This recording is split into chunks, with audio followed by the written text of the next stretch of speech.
think it boiled down to the fact that we were hoping and praying that Saville would deliver a good report, a decent report, and vindicate all our people. And the build up to it was incredible in that people had no idea what he was going to say or what the report was going to deliver. So I remember landing that morning at the Guildhall along with the rest of the families and more or less praying that we would get a good result. During a period of time on the run up to Saville, there was an election called by the British government, and Saville was prepared to actually publish it, and it had to be put into cold storage for that period of time, and he protected it for a few months until the election was complete. So no one had any idea, no notion whatsoever of what the outcome was going to be. And actually when we went into the inquiry that day into the Guildhall, we only had plan A, we hadn't plan B. What we were hoping is that Saville would deliver a report that would vindicate all our loved ones. It's funny because when you think back, it's really hard to separate that out from what you now know about what happened and about the day itself. I mean, obviously there was that real sense of expectation, anticipation, and I'd been working for months beforehand preparing material for the BBC News website about Bloody Sunday, and what you're trying to do is, I mean, we understand here why it's important and why it matters and why it was so significant, but you're trying to translate that for an audience, you know, across the UK and Ireland and globally. And so some of the things I remember doing was obviously talking to relatives and talking to families, but trying to talk about, rather than just, for example, the list of names of the victims, you know, talk about them as the people that they were, you know, so Jackie Duddy, the young boxer, you know, and that's what really, you know, it was the people behind the names in a sense. And I remember, funny, one of the things I remember really clearly is the eyes on the wall on Free Derry Wall, and the counting down, you know, and I think there was a sense of anticipation here. You know, we knew that it was going to be a big day. I think most people felt that it was going to be what Derry was looking for, but you just didn't know. So there was that sense of nervousness and anticipation as well, I suppose. Obviously, you were emotionally swinging from it's going to be a decent result, even though there was an inclination. You say, look, we've been bit once by this inquiry. You can't have any faith in it, but potentially we are hopeful people, and the people who was trying to look forward and see a resolution and see justice be done. So it was an anxious time waiting up until June the 15th, 2010. I suppose, like most people in Derry, I was hopeful, particularly after having attended the inquiry and witnessed all the evidence that was given.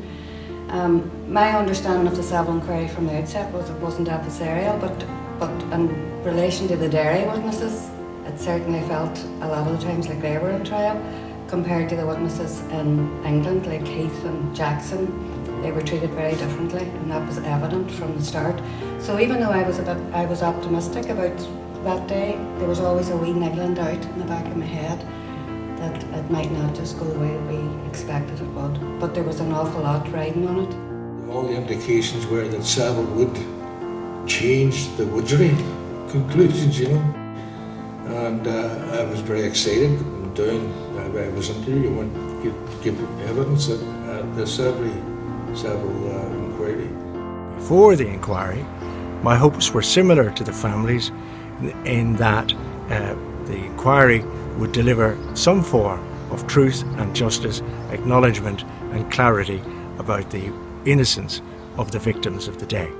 I was with a group of people in Kosovo in the month of May in 2010, and it was a mixed group of people from the city. There was people from the Catholic National Republican community, the Protestant English Loyalist community, there was police there was a couple of public servants there, and we were over working with people in Mitrovica, which is a divided city with a river running through it.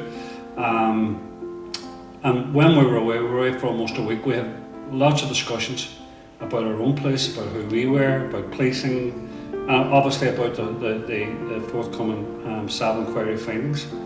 And it became clear that there was people who were away from us, who were away with us, who didn't really fully understand what happened on Bloody Sunday. and never really, I guess, let themselves get into that zone.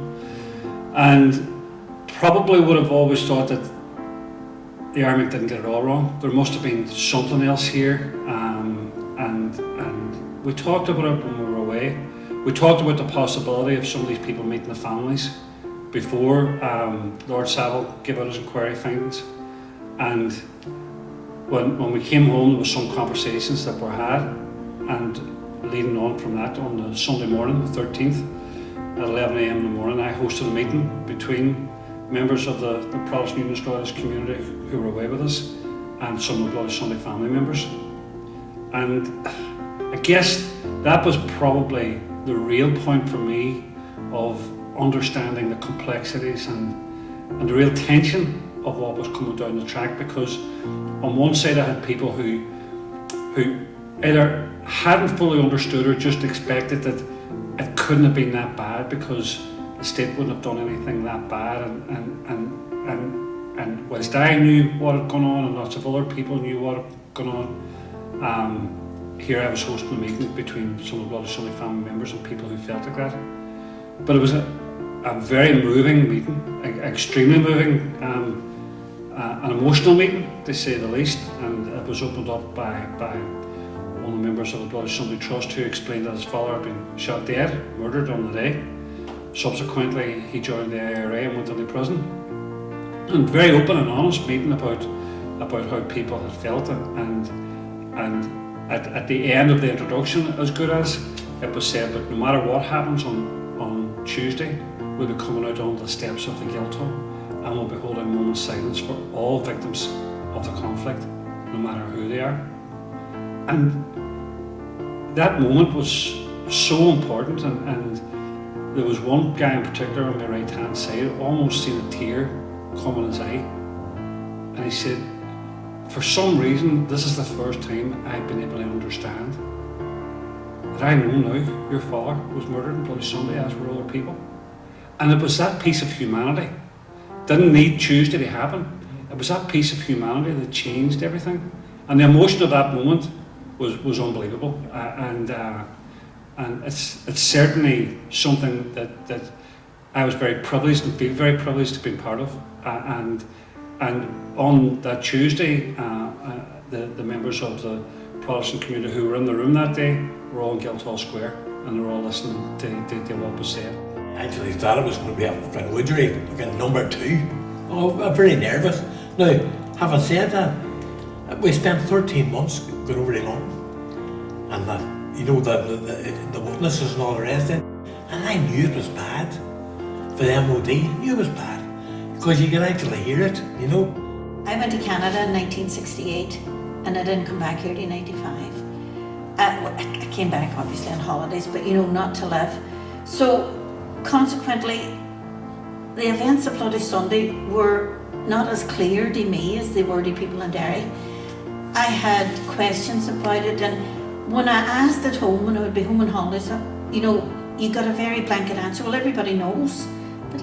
Everybody in Derry knew, but I didn't know. So I found the whole Saville Inquiry really enlightening into the kind of behaviour that the British security forces had and how they went about things, and a lot of the sneaky habits and that kind of stuff, and obviously about what actually happened on the day.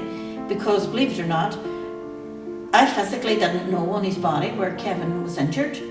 I geographically didn't know where he died in the Bogside. That was what I knew before the Bloody Sunday Inquiry. So for me, it was nearly like there was a new revelation every day during the Bloody Sunday Inquiry. And so by the end of it, I'm actually not sure what I was expecting. I think I expected the truth, but in all honesty, I still expected the party line to be drawn. I attended a right number of the hearings, and you were obviously following it. I think there was a sense that there was overwhelming evidence which would have left Saville nowhere to go to the place that he did go, but there's always that caution. This was a British established inquiry, even though there's an international aspect. There's always that, suspicion. But I remember the night before there was a lot of media attention, and I did a number of interviews. And what I said to them was my hope would be that the families would be vindicated, their campaign would be vindicated, and that could only be vindicated if Saville came out and said that all those shot on Bloody Sunday were unarmed, and that the British Army were responsible for murder and attempted murder. By doing so, he would consign the Widgery report to where it belonged, in the dustbin of ridicule. And I think that was very important for people in Derry, and for many people, because the official version was still on the statute books, so to speak. I had no real expectations, but particularly we are dealings with the British government in the past. There was no trust there, no nothing, but I kept an open mind. I felt that the British government were going to big extremes to keep the thing tight and to keep the whole aberration under their control. So they wanted it to be their day, as far as I was concerned. I was only concerned with the human beings that were going along with us, the Guildhall. There was a lot of tears shed for weeks before it, about how it could go. There was a lot of frustration, a lot of anger with a whole lot of families. And when you're dealing with an eclectic group of families and people, you get different opinions and different thoughts. So everybody was sort of tense and was nearly like a highway act, trying to get everybody focused on what needed to be done on the day.